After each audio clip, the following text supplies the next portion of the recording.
കൊള്ളാം.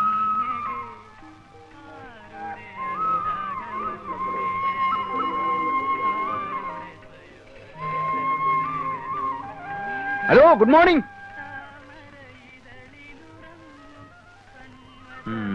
സ്ഥലത്തെ പ്രമാണിമാരായിരിക്കും. അയ്യോ, എന്റെ കൈ തരിക്കുന്നു. അയ്യോ, ഞാനൊന്നുമില്ലേ. എടാ ബോസ്കോ, ആ കെട്ടഴിച്ച് സാധനങ്ങളെല്ലാം ഇറക്കി വെക്കടാവേ. ശരി പ്രിൻസിപ്പളെ.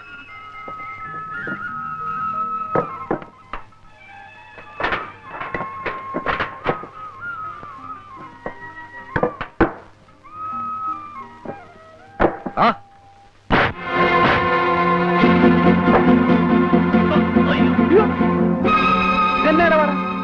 എന്തുവാ പ്രശ്നം? എന്തുവാ കാര്യം? കാര്യം ഇയാളാണോ ഈ പ്രോ കോട്ടയം കുഞ്ഞച്ചൻ? അയ്യോ, പ്രോ എന്ന് പറഞ്ഞ പ്രൊഫസർ അല്ല, പ്രൊപ്രൈറ്റർ, ഉടമസ്ഥൻ എന്ന് പറയും. ഇംഗ്ലീഷ് തീരെ പിടിയില്ലല്ലേ? എന്താ പേര്? ഇരട്ടക്കണ്ണൻ കുട്ടപ്പൻ. ഇരട്ടക്കണ്ണൻ. 1 2 ശരിയാണല്ലോ, 2 കണ്ണുണ്ട്. ഇരട്ടക്കണ്ണൻ തന്നെ. അല്ല, എന്താ നിങ്ങളുടെ പ്രശ്നം? ഞങ്ങൾ ഇവിടുത്തെ ലോഡിംഗ് അൺലോഡിംഗ് വർക്കേഴ്സ് ആണ്. അയ്യോടാ, ലോഡിംഗ് അൺലോഡിങ്ങിനാണോ വിറ്റാത്തിയും കടാരിയൊക്കെ ആയിട്ട് ഇറങ്ങിയിരിക്കുന്നത്? അത് ഞങ്ങളുടെ സൗകര്യം. ഓ, ആയിക്കോ. അപ്പൊ എന്താ നിങ്ങളുടെ പ്രശ്നം? ഇവിടെ ചരക്കിറക്കാൻ ഒക്കുകയില്ല. ചരക്കിറക്കാൻ ഒക്കുകയെന്ന് പറഞ്ഞാ? ഒക്കുകയില്ല എന്ന് പറഞ്ഞാൽ നിങ്ങൾ പുറത്തുനിന്ന് കൊണ്ടുപോയവരെ കൊണ്ട് ഇറക്കാൻ ഒക്കുകയില്ല. ഞങ്ങൾ ഇറക്കും. അല്ലാതെ ഞാൻ അവർക്ക് കേറ്ററക്ക് കൂലി കൊടുത്തിട്ടാ വന്നിരിക്കുന്നേ. എന്റെ ഒരുപാട് പൈസ ഒന്നുമില്ല. എങ്കിലും ഇറക്കാൻ ഒക്കുകയില്ല. എന്ന് പറഞ്ഞാൽ ചിക്കിലില്ലാത്തനെ ഭയങ്കര ടൈറ്റാ. ഒരു സ്ഥാപനം തുടങ്ങാൻ പോകല്ലേ? ശരി, ഇറക്കിക്കോ. എന്ത് വേണം? 4500 രൂപയാവും. അയ്യോ, 4500 രൂപയോ? പൂജ്യമൊന്നും കൂടി പോയിട്ടില്ലല്ലോ. 450 അല്ലല്ലോ? അല്ല, 4500 ഒരു പൈസ കുറഞ്ഞാൽ ഇതിവിടെ ഞങ്ങൾ ഇറക്കില്ല, വേറെ ആരും ഇട്ട് ഇറക്കാനും പോകുന്നില്ല. ന്യായമായിട്ടുള്ള കൂലി പറ. ഇത്രയും സാധനങ്ങൾ ഇവിടെ ഇറക്കാനുണ്ട്. ഒരു അരമണിക്കൂർ നേരത്തെ പണിയേ ഉള്ളൂ. എന്റെ കയ്യിൽ ആകെ 1000 രൂപയേ ഉള്ളൂ. എനിക്ക് വേറെ ഒരുപാട് ആവശ്യങ്ങളുണ്ട്. ഇതിൽ നിന്ന് ഒരു 500 രൂപ ഞാൻ നിങ്ങൾക്ക് തരും. ഞാൻ കൂടെ സഹായിക്കാം. നമുക്ക് എല്ലാവർക്കും കൂടെ ഒരു അരമണിക്കൂർ കാര്യങ്ങൾ തീർക്കാതെ വാന്നേ. കടപേടിച്ച് പന്തളത്തി എന്നപ്പോ പന്തവും കുത്തിപ്പട പന്തളത്തോട്ടെന്ന് പറഞ്ഞ പോലെ ആയല്ലോ. ഏതായാലും പോലീസ് സ്റ്റേഷനിൽ ചെന്ന് ഒപ്പിടാൻ പോണതല്ലേ, അപ്പൊ പിന്നെ അതതിന്റെ ഒരു ശീലം ആയിക്കോട്ടെ. എന്റെ കർത്താവെ, എന്നെ നീ നല്ലവനാക്കാൻ സമ്മതിക്കുകയല്ലേ? നിന്റെ തിരുമിഷ്ട അതാണെങ്കിൽ അതങ്ങ് നിറവേറട്ടെ.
ബോസ്കോ,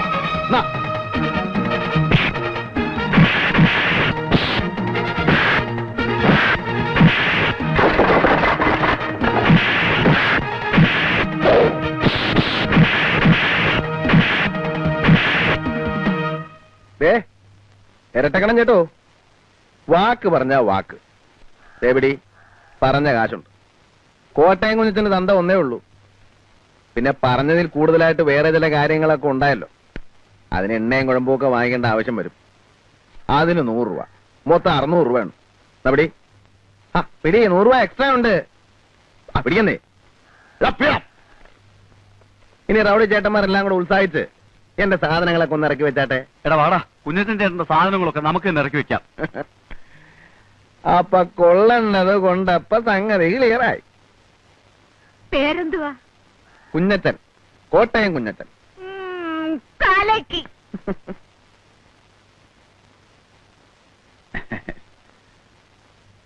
എന്റെ പൊന്ന് സാറേ, എന്നും കുന്നും 12 മാസവും ഇങ്ങനെ വന്ന് ഒപ്പിടാൻ പാടാണ് സാറേ. നല്ല നടപ്പെന്ന് പറയുമ്പോ ഞാനിപ്പോ വളരെ നല്ല നടപ്പ് തന്നെയായിപ്പോ. അങ്ങനെ ചീത്തയായിട്ട് നടക്കണമായിരുന്നേ കോട്ടയം ചന്ത തന്നെ കിടന്നാ പോരാഞ്ഞോ. ടൈപ്പ് റൈറ്റിംഗ് ആണ്, ഡ്രൈവിംഗ് സ്കൂളാണ്, തട്ടിപ്പാണെന്നൊക്കെ പറഞ്ഞ് ഈ പട്ടിക്കാട്ടി വന്ന് കിടക്കേണ്ട വല്ല കാര്യമുണ്ടോ? പോ. അല്ല, ഞാൻ പറഞ്ഞു വരുന്നത് എന്താന്ന് വെച്ചാല് ഇപ്പൊ ഒരാഴ്ച ഞാൻ വന്ന് ഡെയിലി ഒപ്പിട്ടോളാം. പിന്നെ അങ്ങോട്ട് ആഴ്ചയിൽ 1 കിലോമീറ്റർ പോരെ? അല്ല സാറേ, ഞാനിപ്പോ പഴയതുപോലെ ഒന്നും അല്ല. വാചകം അടിക്കാതെ കുഞ്ഞച്ചാ, എനിക്ക് നിന്നെ അറിഞ്ഞൂടെ? അല്ല, സാറ് തന്നെ എന്നെ വിളിച്ച് പറയും, കുഞ്ഞച്ച നീ സൗകര്യം പോലെ വന്ന് ഒപ്പിട്ടാ മതിയെന്ന്. അല്ല, എന്നിട്ടേ ഞാൻ ചെയ്യത്തുള്ളൂ. പോ. അത് ഞാനങ്ങോട്ട് ഈ വരുന്ന വെള്ളിയാഴ്ച, അതായത് നമ്മുടെ ഓടാങ്കര പള്ളിപ്പെരുന്നാളിന്റെ തലേ ദിവസം പ്രൊപ്പറേറ്റർ കോട്ടയം കുഞ്ഞച്ചന്റെ സെന്റ് തോമസ് ടെക്നിക്കൽ ഇൻസ്റ്റിറ്റ്യൂട്ട് സുപ്രസിദ്ധ സിനിമാ താരം മോഹൻലാൽ ഉദ്ഘാടനം ചെയ്യുന്നു. പ്രൊപ്പറേറ്റർ കോട്ടയം കുഞ്ഞച്ചൻ, പ്രഗത്ഭരായ അധ്യാപകർ ക്ലാസ് എടുക്കുന്നു. പ്രിൻസിപ്പാൾ കോട്ടയം കുഞ്ഞച്ചൻ, സുപ്രസിദ്ധ സിനിമാ താരം മോഹൻലാൽ ഉദ്ഘാടനം ചെയ്യുന്നു. Saint Thomas technical institute. Proprietor Kottayam Kunjachan. Kunjachan പള്ളി വരണം. പ്രത്യേകിച്ച് ഞായറാഴ്ചയും കട ഒഴിവുള്ള ദിവസങ്ങളിൽ നിങ്ങളെപ്പോലുള്ള ആൾക്കാരൊക്കെ വേണം ഈ നാടിന്റെ മുഖച്ഛായ തന്നെ മാറ്റാൻ. അതൊക്കെ എനിക്കറിയാവച്ചോ. നാളെ ഉദ്ഘാടനത്തിന് അച്ഛൻ വരണം എന്ന് പറയാനുള്ള അഹങ്കാരമൊന്നും എനിക്കില്ല. എന്നാലും എനിക്കിവിടെ അങ്ങനെ വലിയ പരിചയമൊന്നുമില്ല അച്ചോ. എന്നാലും ചില പ്രമാണിമാരൊക്കെ അറിയാം, നമ്മുടെ കാഞ്ഞിരപ്പള്ളി പാപ്പൻ ചേട്ടനൊക്കെ അറിയാം. ഉദ്ഘാടനം ഒന്ന് കഴിഞ്ഞോട്ടച്ചോ, ഞാൻ അങ്ങോട്ട് എല്ലാരും കയറി പരിചയപ്പെട്ടോളാം. അച്ഛൻ വരണം. സിനിമാക്കാരൊക്കെ വരുന്ന ഒരു ഫംഗ്ഷന് ഞാൻ വരികയെന്ന് വെച്ചാൽ ഇല്ല. എന്റെ അനുഗ്രഹം കുഞ്ഞച്ചൻ എപ്പോഴും ഉണ്ടാവും. അയ്യോ, അത് മതി.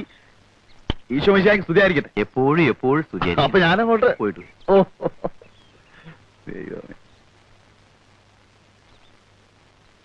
നല്ലൊരു ദൈവഭയമുള്ള കൊച്ചൻ. ഉദ്ഘാടനത്തിന് മോഹൻലാലാണ് വരുന്നത്. എല്ലാവരും നേരത്തെ എത്തിക്കണം കേട്ടോ. ചെല്ലു. ചേട്ടത്തി അനിയത്തി ആയിരിക്കും. അതെ, അതെങ്ങനെ മനസ്സിലായി? അത് പിന്നെ കണ്ടറിഞ്ഞൂടെ? കോട്ടയം കുഞ്ഞച്ചൻ ഞാൻ തന്നെ. ആദ്യ കുർബാന കൈക്കൊള്ളപ്പാട് അടുത്തുണ്ടല്ലേ, കുറെ പിള്ളേര് പോകുന്ന കണ്ടു. വേദപാഠം പഠിപ്പിക്കാൻ പോവായിരിക്കും. പേരെന്തുവാ? ഞാൻ സൂസി. ചേച്ചിയുടെ പേര് മോളിക്കുട്ടിന്നാ. വീട്ടുപേരെന്തുവാ? കൂനമുച്ചി. എല്ലാവരെയും ഞാൻ വീട്ടിൽ വന്ന് കാണുന്നുണ്ട്. ഉദ്ഘാടനത്തിന്റെ വിവരമൊക്കെ അറിഞ്ഞു കാണുമല്ലോ. എല്ലാവരും നേരത്തെ എത്തിയേക്കണേ കേട്ടോ. പിന്നെ ടൈപ്പ് റൈറ്റിംഗിനും ഇംഗ്ലീഷിനും മാത്തമാറ്റിക്കിനും ട്യൂഷൻ. നിങ്ങളൊക്കെ ഏത് ക്ലാസ്സിലാണ് പഠിക്കുന്നതെന്ന് എനിക്കറിയത്തില്ല. ഇന്നത്തെ കാലത്ത് കോളേജിലും സ്കൂളിലും മാത്രം പഠിച്ചുകൊണ്ട് ഒരു കാര്യമില്ല. എന്തെങ്കിലുമൊക്കെ സൈഡായിട്ട് പഠിച്ചിരിക്കണം. ടൈപ്പ് റൈറ്റിംഗോ കമ്പ്യൂട്ടർ പ്രോഗ്രാമിങ്ങോ അങ്ങനെ എന്തെങ്കിലുമൊക്കെ. അത് നേരാ. ഞാൻ അപ്പനോട് ചോദിക്കാം. എനിക്കും അങ്ങനെ എന്തെങ്കിലുമൊക്കെ പഠിക്കണമെന്നുണ്ട്. മോഹൻലാൽ ശരിക്കും വരുമോ ചേട്ടാ? ഇത് നല്ല ചോദ്യം. മോഹൻലാൽ വരുമോ? ഞാൻ പിന്നെ കള്ളം പറയൂ? സൂസി, നീ വരുന്നുണ്ടോ? ചേട്ടത്തി വലിയ കോവക്കാരിയാണല്ലേ. ചെല്ല്. അപ്പൊ നാളെയും വരുമല്ലോ.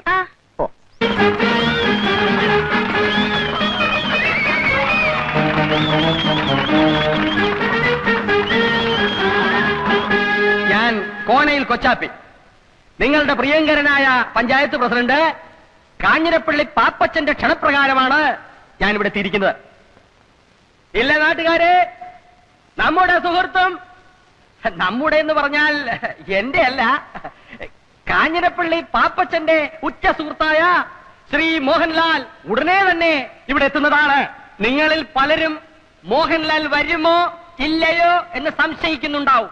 പക്ഷേ മോഹൻലാൽ വരും. വരില്ലേ? വരും.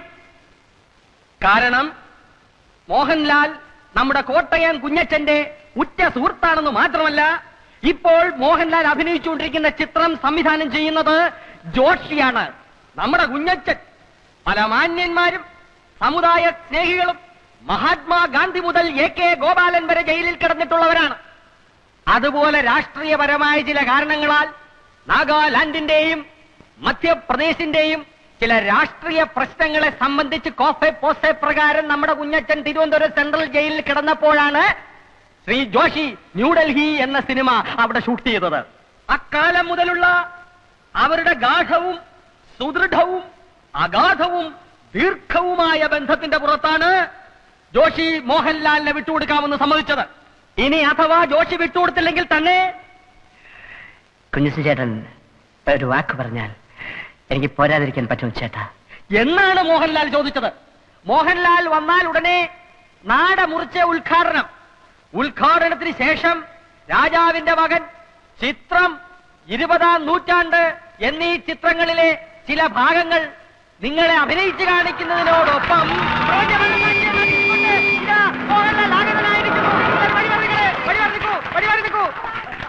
മോഹൻലാൽ ഇറങ്ങട്ടെ. ഉറങ്ങായിരിക്കും. അദ്ദേഹത്തിന് ഇറങ്ങാൻ പ്രയാസമുള്ളത് കൊണ്ടാണ് ഇറങ്ങാത്തത്. ദേവീത് നിങ്ങളെല്ലാം ഒന്ന് മാറി നിൽക്കണം. ഇറങ്ങാനുള്ള സൗകര്യം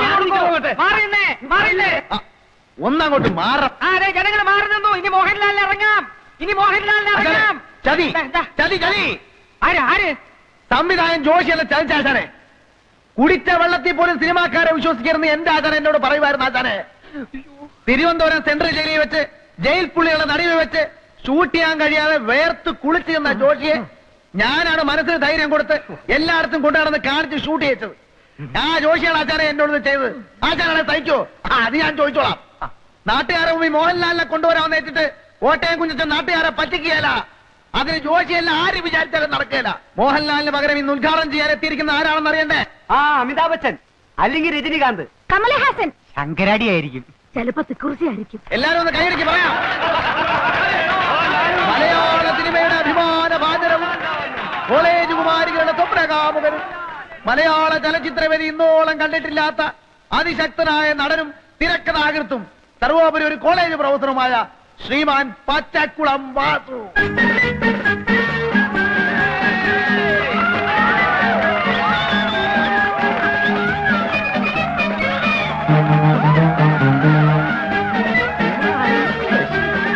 പ്രിയപ്പെട്ട സുഹൃത്തുക്കളെ, മോഹൻലാലിനെക്കാളും രജനീകാന്തിനെക്കാളും അമിതാഭ് ബച്ചൻ ചേട്ടനെക്കാളും ഒക്കെ തേക്കുള്ളവനാണ് ഞാനെന്ന കാര്യം നിങ്ങൾക്കറിയാമല്ലോ.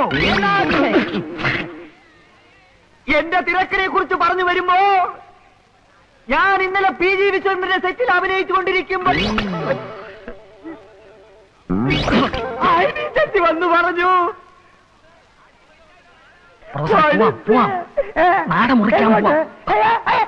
അനിഷ്ട സംഭവങ്ങൾ ഉണ്ടാവണ ചടങ്ങ് നടത്തേക്കാം. വന്ന കത്തിരോട് കത്തിരോട്.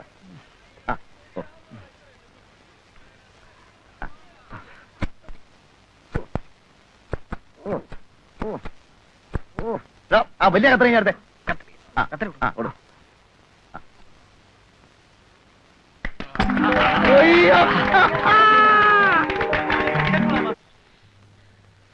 കുഞ്ഞച്ചൻ ചേട്ടാ, ചേട്ടന് എന്നെ മനസ്സിലായോ?